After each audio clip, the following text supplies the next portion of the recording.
200% movement speed. Necromancer finally swishing over the screen. Pair this together with minimal defense because 6,000 armor. Yes, 6,000 is actually more than enough for a tier 70 dungeon for the Gauntlet Leaderboard. And suddenly we have the best possible Necromancer for trying to get top 1,000, top 10, #1 in the world. Let me show you what actually changes for the Gauntlet, because we can build the Necro so different. Disclaimer, this is only one of many builds, because I believe that Blood Surge and Sever both are contenders to Bone Spear with the new changes. To give you a feeling for the gameplay loop, this is a tier 70 dungeon because, well, tier 70 is what the Gauntlet is. Now you might already notice one thing. No Bone Storm. Yes, we get Army of the Dead in because Bone Storm is not needed, not damage reduction wise, and critical strike chance as well. And the damage is neglectable. No Litless Wall on top of that. Because we're just destroying everything in this dungeon. See, like, that's everything dead already. I mean, we have 6,000 armor, as I said, not more. We get movement speed currently from killing elites. Yes. I mean, we're even restoring bonus resource for dashing, as we will get the T-Bolts will working. We can't simulate that right now. We have to use Blood Mist for that. Now see there I finally did some damage, and the Bone Storm that would usually keep our essence width up and everything on top. Well, I mean, what for? when we can just press the forward button and just zoom through everything. And bosses, yeah, they're dying equivalently fast. So nothing is really a problem. That's how you're zooming. And in this showcase, we're even missing the new 12% movement speed. So we're even faster than before. What did change now though? Standard start with the enhanced bone splinters into every single point into Bone Spear with the paranormal Bone Spear, and now 6 points into Hood Flash. That is because of Black River. Then we have the imperfectly balanced boosted up for the damage increase. Down here, it is still Corpse Explosion, but keep in mind that Corpse Explosion does 21.5% more damage, and the Plague Corpse Explosion is now at 10% instead of 8%, which is a total of 6% more damage too. Even more damage than ever before. Now we do still have Blood Mist in here, but we might not need this because we can become unstoppable with dashing. And if we put these 3 points in Blood Mist out, I would actually go for Bone Prison Vulnerable, and Bone Prison Essence back. That against bosses in the Gauntlet could be very good. We won't need the Blood Mist one single time in the Gauntlet, in the tier 70. So it might make sense to get rid of the Blood Mist, but I think for this decision, we will personally have to test the Gauntlet on Tuesday to then make sure that we feel good and we can use the Bone Prison, but keep that already in mind. There's only 2 points into Grim Harvest. These 2 points are enough. We would need 3 points if we didn't have T-Bolt's Will. But T-Bolt's Will with Metamorphosis is way too good. That paired with Fueled by Death for bonus damage, and now we weaseled out 3 points for Death Reach. And Death Reach is changing to no 12% more damage. No, it's 12% more movement speed, making you super fast, and speed is everything because we have enough damage to destroy everything. Bosses, mobs, elites, everything. We need to move faster to just zoom through the Gauntlet. Bonus damage versus cursed enemies, Decrepify, and right now we're still using the cooldown Decrepify, but realistically, we don't really need to reduce cooldowns. I feel like our Army of the Dead is good for nuking bosses, and that's where hard Decrepify, where enemies with 10% and below life are instantly killed, could be a good thing to make us go even faster through the dungeon. That being said, most enemies are just instantly exploding anyway, so that little bit of cooldown reduction could give us our ultimate faster. Now there's only one single point in corpse tunnels without the slow and without the vulnerable, and that is because we need these 2 points to put them into the movement speed. So that's a bit of a bummer, but I mean, it is what it is. On top, 2 points into Serration for bonus critical strike chance, and then 3 compound fracture and 3 evosion for the bonus damage versus vulnerable. And yes, if your amulet has evosion, that would be good, but on the other hand, this is a fixed multiplier for also your Corpse Explosion with Amplify, where Evosion only works on bone skills and not on Corpse Explosion. Then we're pushing the Standalone for the damage reduction and the Memento Mori for the bonus sacrifice bonuses. And now we're not using Bone Storm into the damage reduction and the Supreme Bone Storm, since we're standing always further away from bosses and we don't need this bonus damage versus bosses, while the Army of the Dead is creating volatile skeleton corpses that will boost our corpse explosion to do even more damage. And if you pull this against enemy bosses, I mean, it's so powerful that you have the lucky hit chance to make bonus corpses. You have the 10,000 damage that can critical strike and explode, and we're anyways critical striking. So Army of the Dead in a boss fight is a nice little bonus nuke that will make boss fights even faster.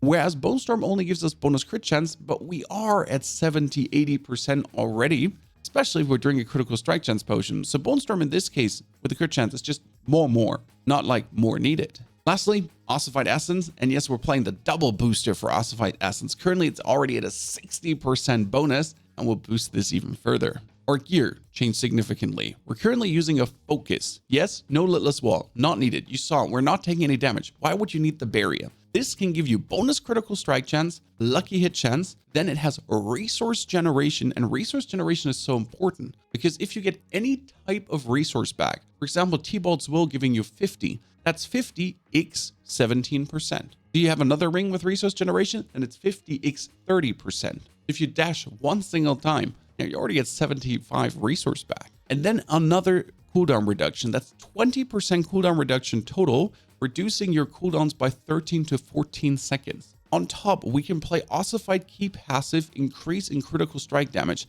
That's another 40% multiplier to our crits. Pair this with Black River as our main weapon for the corpse skills, because 4 ranks in corpse skills is 28% more damage than corpse explosion.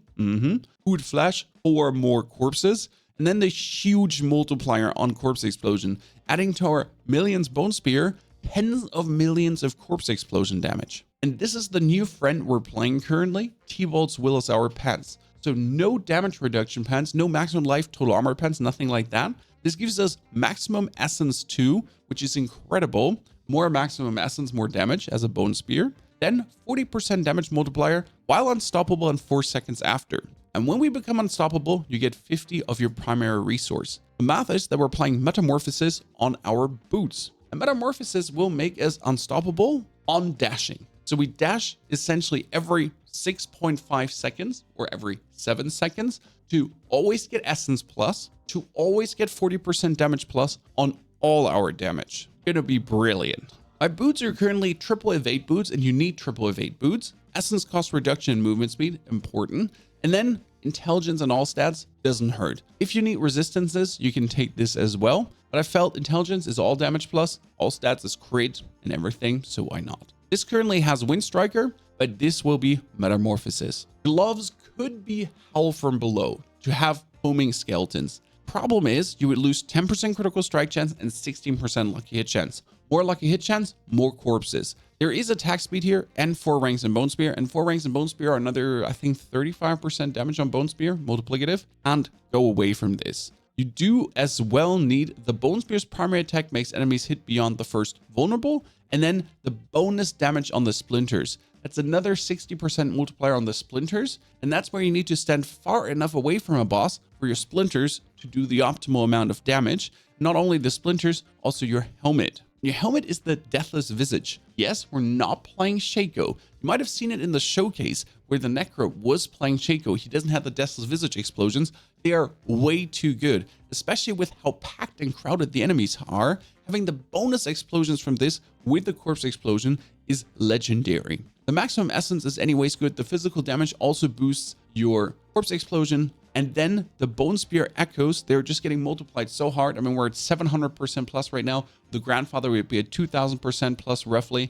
I would not recommend the Grandfather though yet. We'll have to see on Tuesday. We have to test things. I do believe the Black River build to be better than the Grandfather build because you're just net total wrecking more things with the room-wide Black River explosions. Our chest has a novel aspect returning, and that is you have a 20% increased crowd control duration, while enemies are unstoppable. Bosses are always unstoppable. You deal 40% increased damage to them. I did test this. It's hard to see it on the target dummies, but on every boss, we seem to deal so much more damage. The thing is, Necro doesn't have a single good defensive or utility aspect that you could use otherwise. So Exploiters is extremely good. An enemy is unstoppable if he can't get stunned, frozen, chilled, slowed, whatsoever, aka bosses, or if you stun, slow, etc someone too often. But Exploiters in this case is just brilliant. Again, nothing else that could be played to make this build better. This is literally the only aspect to put on a chest piece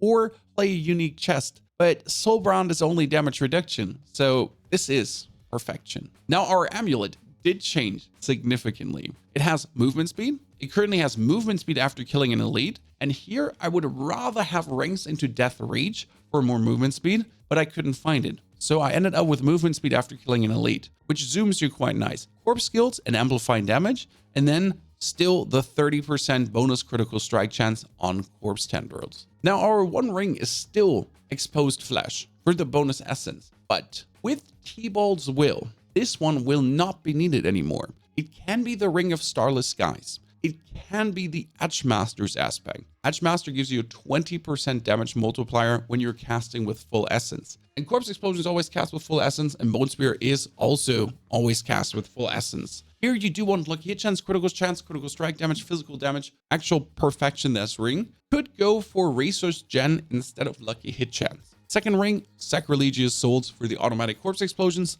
This is so important that you don't have to focus on corpse explosioning, because we want to dash, we want to shoot bone spears, and the corpse explosions should happen while we're doing this. So no conscious effort on your side. You need to curse, you need to bone spear, and then curse, and then bone spear, and then dash. These are your things you do, whereas the Sacrilegious Souls just goes boom. Now you do see my triple diamonds here, because Book of the Dead changed. We're not sacrificing for resistance anymore.